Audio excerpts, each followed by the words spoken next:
নমস্কাৰ দ্বাদশ শ্ৰেণীৰ সকলো ছাত্ৰ-ছাত্ৰীলৈ মৰম আৰু শুভেচ্ছা জনাই আজিৰ ভিডিঅ' আৰম্ভ কৰিছোঁ। আজি মই এখন ৰচনা আগবঢ়াবলৈ লৈছোঁ তোমালোকলৈ। ৰচনাখনৰ বিষয়বস্তু মোৰ প্ৰিয় সাহিত্যিক। এই ৰচনাখন লিখিবলৈ মোক বহুতে অনুৰোধ কৰি আছিল আৰু এগৰাকী ছাত্ৰই মোলৈ প্ৰশ্নটো পঠিয়াইছিল। প্ৰশ্নটোত পইণ্টছ কেইটা দিয়া আছিল এনেধৰণে: আৰম্ভণি, সাহিত্যিকগৰাকীৰ চমু পৰিচয়, প্ৰিয় হোৱাৰ কাৰণ, সাহিত্য প্ৰতিভাৰ সামগ্ৰিক মূল্যায়ন, বঁটা, সন্মান, স্বীকৃতি আদি, লেখক হিচাপে থকা সামাজিক দায়বদ্ধতা আৰু সামৰণি। ইয়াত 7টা পইণ্ট দিয়া আছে, গতিকে মই এই 7টা পইণ্টছ মতেই মই ৰচনাখন প্ৰস্তুত কৰিছোঁ। আৰু এইটো ক'ব নোৱাৰি যে এই একেকেইটা পইণ্টছকে তোমালোকক দিব, গতিকে তোমালোকে প্ৰশ্নটো ভালদৰে পঢ়ি পইণ্টছ কেইটা ভালদৰে বুজি ল'বা আৰু সেই পইণ্টছ কেইটাৰ মতেহে লিখিবা। যদি এই 7টা পইণ্টছ নাহে তেতিয়া যিকেইটা নাহে সেইকেইটা নিলিখিলেও হ'ব। এতিয়া মই আহিছোঁ ৰচনাখনলৈ। আৰম্ভণি। সাহিত্যৰ বিশাল জগতখনত অনেক সাহিত্যিকে ভুমুকি মাৰিছে, কিন্তু নিজৰ মেধা আৰু প্ৰজ্ঞাৰ সাধনাৰে সাহিত্য সৃষ্টি কৰি জনমানসত শ্ৰেষ্ঠ সাহিত্যিক হিচাপে প্ৰতিপন্ন কৰিব পৰা সাহিত্যিকৰ সংখ্যা অতি নগণ্য। বৰ্তমানলৈকে মই যিসকল অসমীয়া সাহিত্যিকৰ লেখা পঢ়িছোঁ সেইসকলৰ ভিতৰত মোৰ প্ৰিয় হিচাপে নাম ল'ব লাগিব সাহিত্যৰথী লক্ষ্মীনাথ বেজবৰুৱাৰ।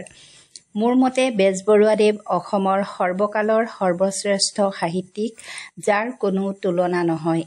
সাহিত্যৰ আটাইবোৰ দিশতে তেখেতে অনবদ্য অৱদান আগবঢ়াই গৈছে। সাহিত্যিকগৰাকীৰ চমু পৰিচয়। সাহিত্যৰথী লক্ষ্মীনাথ বেজবৰুৱাৰ জন্ম হৈছিল 1864 চনৰ 19 নৱেম্বৰত নগাঁও জিলাৰ আহঁতগুৰিত। পিতৃ ডাঙৰীয়া দীননাথ বেজবৰুৱা ব্ৰিটিছৰ দিনত চিৰস্তাদাৰ আছিল। দেউতাক নগাঁৱৰ পৰা বদলি হৈ নাৱেৰে সপৰিয়ালে বৰপেটালৈ যাওঁতে বাটতে নাৱৰ বুকুতে বেজবৰুৱাদেৱৰ জন্ম হয়। লক্ষ্মী পূৰ্ণিমাত জন্ম হোৱা বাবে নাম থৈছিল লক্ষ্মীনাথ। শিৱসাগৰ হাইস্কুলৰ পৰা কৃতিত্বৰে প্ৰৱেশিকা পৰীক্ষা উত্তীৰ্ণ হৈ তেখেত কলিকতাৰ ৰিপন কলেজত পঢ়িবলৈ যায়। কলিকতা বিশ্ববিদ্যালয়ৰ পৰা স্নাতক উপাধি লাভ কৰি ইংৰাজী সাহিত্যত MA আৰু ওকালতি পঢ়িবলৈ লয় যদিও সেই শিক্ষা সম্পূৰ্ণ নকৰিলে। ব্ৰিটিছ চৰকাৰে তেখেতক মুন্সিফ পদ যাচিছিল যদিও তাক প্ৰত্যাখ্যান কৰি স্বাধীনচিতীয়া ব্যৱসায় আৰম্ভ কৰে। 1891 চনত 23 বছৰ বয়সত কলিকতাৰ বিখ্যাত ঠাকুৰ পৰিয়ালৰ প্ৰজ্ঞা সুন্দৰী দেৱীৰ লগত বেজবৰুৱাদেৱ বিবাহপাশত আবদ্ধ হয়। প্ৰিয় হোৱাৰ কাৰণ। লক্ষ্মীনাথ বেজবৰুৱা অসমীয়া সাহিত্যৰ কাণ্ডাৰী। সাহিত্যৰ প্ৰত্যেকটো ভাগতে নিখুঁতকৈ হাত বোলাব পৰা এইজনা সাহিত্যিক মোৰ প্ৰিয় হোৱাৰ কাৰণ কেইবাটাও। প্ৰথমতে তেখেতৰ অধিকাংশ লেখাতে স্বদেশ আৰু স্বজাতিৰ প্ৰতি থকা গভীৰ প্ৰেম আৰু দায়বদ্ধতাৰ উন্মেষ ঘটিছে। তেখেতৰ সাহিত্যত প্ৰকাশ পোৱা স্বদেশ প্ৰেমৰ বাৰ্তাই সকলোকে স্বদেশৰ প্ৰতি থাকিব লগা দায়িত্ব আৰু কৰ্তব্যক সোঁৱৰাই দিয়ে। দ্বিতীয়তে বেজবৰুৱাদেৱৰ ভাষাশৈলী একক আৰু অনন্য। নিভাঁজ ঘৰুৱা কথাবস্তুৰ সাৱলীল আৰু ৰসাল বিৱৰণ, জতুৱা ঠাঁচৰ প্ৰয়োগ আদিয়ে পঢ়ুৱৈক বাৰুকৈ আকৃষ্ট কৰে। তৃতীয়তে হাস্যৰসিক বেজবৰুৱাই জাতিটোৰ কিছুমান বদগুণক কটাক্ষ কৰি যিবোৰ হাস্যমধুৰ সাহিত্যৰ সৃষ্টি কৰিলে সেইবোৰ গোটেই জাতিটোৰ বাবে অমূল্য সম্পদ আৰু শিক্ষা। সাহিত্য প্ৰতিভাৰ সামগ্ৰিক মূল্যায়ন। লক্ষ্মীনাথ বেজবৰুৱাৰ সাহিত্যিক প্ৰতিভা আছিল বহুমুখী। সাহিত্যৰ সকলো দিশতে তেখেতৰ বৰঙণি অতুলনীয়। কবিতা, নাটক, চুটিগল্প, ৰম্য ৰচনা, প্ৰবন্ধ, জীৱনী, সমালোচনা আদি সকলো সাহিত্য সৃষ্টি কৰা বেজবৰুৱাদেৱৰ সাহিত্যৰাজি এনেধৰণৰ: ধেমেলীয়া নাটক, লিটিকাই, পাচনি, নুমল, চিকৰপতি নিকৰপতি; বুৰঞ্জীমূলক নাটক, জয়মতী কোঁৱৰী, চক্ৰধ্বজ সিংহ, বেলিমাৰ; উপন্যাস, পদুম কোঁৱৰী; কবিতা, কদমকলি; চুটিগল্প, জোনবিৰি, সাধুকথাৰ কুকি, সুৰভি, কেহুকলি; সাধুকথা, বুঢ়ী আইৰ সাধু, ককা দেউতা আৰু নাতি ল'ৰা, জুনুকা; হাস্যব্যংগ ৰচনা কৃপাবৰ বৰবৰুৱাৰ কাকতৰ টোপোলা, কৃপাবৰ বৰুৱাৰ উভতনি, বৰবৰুৱাৰ বুলনি, বৰবৰুৱাৰ ভাবৰ বুৰবুৰণি। জীৱনী ডাঙৰীয়া দীননাথ বেজবৰুৱাৰ সংক্ষিপ্ত জীৱনচৰিত, শ্ৰী শ্ৰী শংকৰদেৱ, মহাপুৰুষ শ্ৰী শংকৰদেৱ আৰু শ্ৰী মাধৱদেৱ আত্মজীৱনী মোৰ জীৱন সোৱৰণ, তত্ত্বমূলক গ্ৰন্থ তত্ত্বকথা আৰু শ্ৰীকৃষ্ণ কথা। বেজবৰুৱাদেৱৰ নেতৃত্বতে জোনাকী কাকতৰ দ্বাৰা অসমীয়া সাহিত্যলৈ ৰমন্যাসৰ ঢল প্ৰবাহিত হৈছিল। জোনাকীৰ পাততে তেখেতে প্ৰথম অসমীয়া চুটিগল্পৰ শুভাৰম্ভ কৰে। তেখেতে বাঁহী আলোচনী সম্পাদনা কৰিছিল। 1924 চনত গুৱাহাটীত অনুষ্ঠিত হোৱা অসম সাহিত্য সভাৰ অধিৱেশনত তেখেতে সভাপতিত্ব কৰিছিল।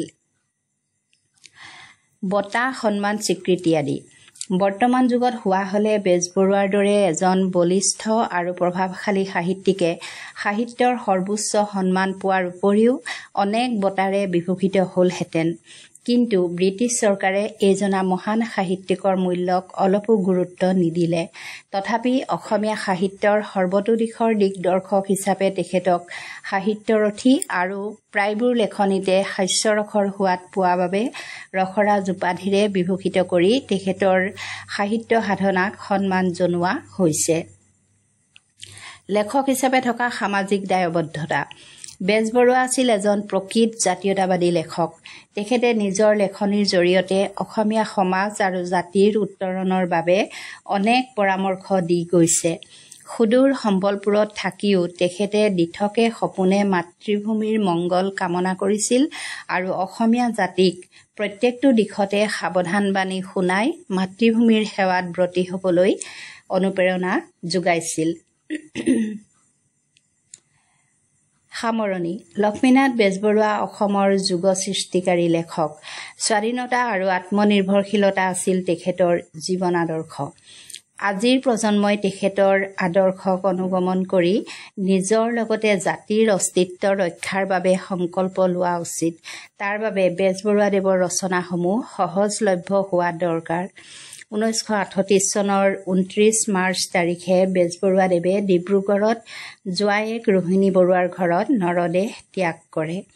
ছাত্ৰ ছাত্ৰীসকল, প্ৰিয় সাহিত্যিক ৰচনাখন মই এনেদৰেই প্ৰস্তুত কৰি তোমালোকলৈ আগবঢ়ালোঁ। যদি বেছি দীঘল হোৱা যেন অনুভৱ কৰা তেতিয়াহ'লে তোমালোকে কিছুমান বাক্য নিজে কমাই ল'বা, কিয়নো পৰীক্ষাত ৰচনাখন লিখিবলৈ তোমালোকক 15 মিনিটতকৈ বেছি ল'লে নহ'ব। গতিকে খুব খৰকৈ লিখিব পাৰিব লাগিব, আৰু যদি দীঘল বুলি ভাবিছা তেতিয়াহ'লে নিজে কিছুমান বাক্য কমাই ছুটি কৰি ল'বা। আজিৰ ভিডিঅ'টো সামৰিছোঁ। ধন্যবাদ।